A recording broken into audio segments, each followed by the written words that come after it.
Hello everyone, मैं आपका दोस्त विवेक और आज के इस वीडियो में मैं आपसे बात करूंगा कैसे आप किसी भी बैड स्टॉक्स की आइडेंटिफिकेशन कर सकते हैं, कैसे आप किसी भी खराब कंपनी में अपने पैसों को लगाने से बच सकते हैं, कैसे आप पहले ही आइडेंटिफाई कर लेंगे कि कौन सी कंपनी आपके इन्वेस्टमेंट के लिए अच्छी है और कौन सी खराब है, खराब कंपनियों की पहचान क्या होती है और आप इसे कैसे आइडेंटिफाई कर सकते हैं।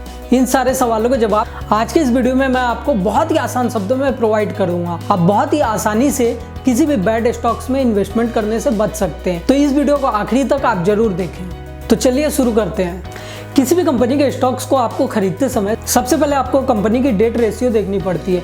आपको कंपनी की लेंडिंग, बोरोइंग और लोन्स को देखना पड़ता है। हाई डेट किसी भी खराब कंपनी की सबसे पहली निशानी होती है। अगर कंपनी ने हाई डेट लेके रखा हुआ है तो आप हमेशा उस कंपनी से दूर रहें, क्योंकि इन फ्यूचर अगर कंपनी कुछ अर्निंग भी करती है तो उसका सबसे ज़्यादा पैसा उन डेट को क्लियर करने में चला जाता है और आपको उसमें बहुत ही ज़्यादा प्रॉफिट नहीं मिल पाता है। तो आपको हमेशा हाई डेट वाली कंपनियों से दूर रहना चाहिए।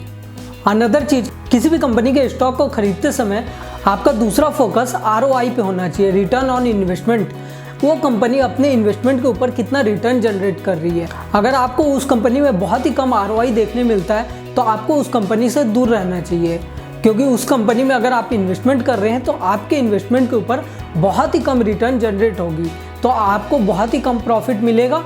या कुछ केसेस में हमें ऐसा देखना मिलता है जिस कंपनी में ROI बहुत ही कम होता है वो धीरे धीरे कंपनी डिफ़ॉल्ट हो जाती है। तो हमेशा कम से कम ROI वाली कंपनी से दूर रहें। अपने पैसों को हमेशा उस जगह आपको इन्वेस्टमेंट करना चाहिए जहाँ पे आपको रिटर्न ऑन इन्वेस्टमेंट ज़्यादा मिल सके। अगर आपने किसी कंपनी में पैसे लगाए हुए हैं, उसकी ROI अच्छी है, इन फ्यूचर आपके पैसों में ग्रोथ बहुत ही तेज़ी से होगा। अगर आपने किसी कंपनी में पैसे लगाए हैं जिस कंपनी की ROI बहुत ही कम है तो आपके पैसों पे ग्रोथ बहुत ही कम हो जाएगा। तो हमेशा कम ROI वाली कंपनी से आपको दूरी बना के रखनी चाहिए। अनदर चीज़, आपको हमेशा फोकस होना चाहिए कंपनी में कितनी प्रॉफिट जनरेट हो रही है। अगर उस कंपनी में प्रॉफिट डिक्रीज हो रहा है तो आपको उस कंपनी से दूरी बना के रखनी चाहिए। अगर 3-4 सालों के दौरान लगातार उस कंपनी की सेल्स डाउन हो रही है, उसकी प्रॉफिट डिक्रीज होते जा रही है, तो आपको उस कंपनी से दूरी बना लेनी चाहिए। अदर चीज़ आपको देखना चाहिए लेस प्रोमोटर होल्डिंग। अगर कंपनी में प्रोमोटर की होल्डिंग बहुत ही कम है, प्रोमोटर का मतलब होता है कंपनी के ओनर, अगर उसकी हिस्सेदारी बहुत ही कम होगी तो उस कंपनी में उसका मैनेजमेंट बहुत ही वीक होता चला जाता है, जिसके कारण प्रमोटर धीरे धीरे अपने स्टॉक्स को मार्केट में सेल करके निकल जाते हैं। तो आपको हमेशा ध्यान में होना चाहिए आप जिस कंपनी में इन्वेस्टमेंट कर रहे हैं उसमें प्रमोटर की होल्डिंग हमेशा ज़्यादा से ज़्यादा होनी चाहिए, क्योंकि अगर प्रमोटर के पास ज़्यादा से ज़्यादा होल्डिंग होगी तो अपने कंपनी को इन फ्यूचर ग्रोथ के लिए वर्क करेगा और उसके पैसों के साथ साथ आपके भी पैसे मार्केट में बढ़ते चले जाएंगे। इसलिए हमेशा आप उसी कंपनी में इन्वेस्टमेंट करें जिसमें प्रमोटर होल्डिंग बहुत ही ज़्यादा होती है, क्योंकि अगर प्रमोटर की होल्डिंग ज़्यादा होगी तो उसकी हिस्सेदारी ज़्यादा होगी, उसका फोकस अपनी कंपनी पे ज़्यादा होगा, वो अपनी कंपनी में ग्रोथ बनाए रखेगा ताकि उसके भी पैसे समय के साथ साथ बढ़ सके, और जब उसके पैसे बढ़ेंगे तो आपके भी पैसे बढ़ेंगे।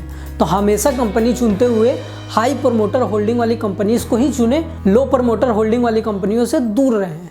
और अदर चीज़ें हैं, आप कभी भी किसी कंपनी के स्टॉक को खरीदते समय उसका PE रेशियो जरूर देखें। PE ratio price upon earning ratio. जो भी खराब कंपनी होती है उसकी PE रेशियो हमेशा आपको हाई देखने को मिलती है, तो आप हाई PE रेशियो वाली कंपनियों से हमेशा दूरी बना के रखें, क्योंकि वो कंपनी बहुत ही कम अमाउंट जनरेट कर रही है और आप उस कंपनी में बहुत ही ज़्यादा अमाउंट को इन्वेस्टमेंट कर रहे हैं। तो हमेशा आप स्टॉक को चुनते हुए ये ध्यान में रखें कि आपको कम से कम PE रेशियो वाले स्टॉक्स पे ज़्यादा फोकस करना है। जिस कंपनी में हाई PE रेशियो हो उस कंपनी से आपको हमेशा दूरी बना के रखना है। और अंत में आपको देखना चाहिए कंपनी का EPS का मतलब होता है अर्निंग पर शेयर, मतलब अपने पर शेयर के ऊपर कितनी अर्निंग वो कंपनी जनरेट कर रही है। अगर कंपनी का EPS अच्छा होगा तो इन फ्यूचर ग्रोथ करने के चांसेस बहुत ही अच्छे होते हैं। अगर कंपनी के EPS लास्ट 5 ईयर के दौरान लगातार गिरते जा रहा है या माइनस में आ रहा है तो आपको उस कंपनी से दूर रहना चाहिए, क्योंकि स्टॉक मार्केट में हर खराब कंपनी के EPS गिरते चले जाते हैं और EPS माइनस में होने के बाद भी बहुत से लोग उसमें इन्वेस्टमेंट करते हैं, बाद में जाके फंस जाते हैं। तो ये सारी चीज़ों को आप अपने ध्यान में रख के किसी भी बैड कंपनीज को आप पहचान कर सकते हैं, किसी भी खराब कंपनी की आप पहचान कर सकते हैं और उसमें आप इन्वेस्टमेंट से बच सकते हैं, आप अपने पैसों को बचा सकते हैं। जिस कंपनी में भी आपको ये सब चीज़ें दिख रही है उस कंपनी से आप दूर रहें।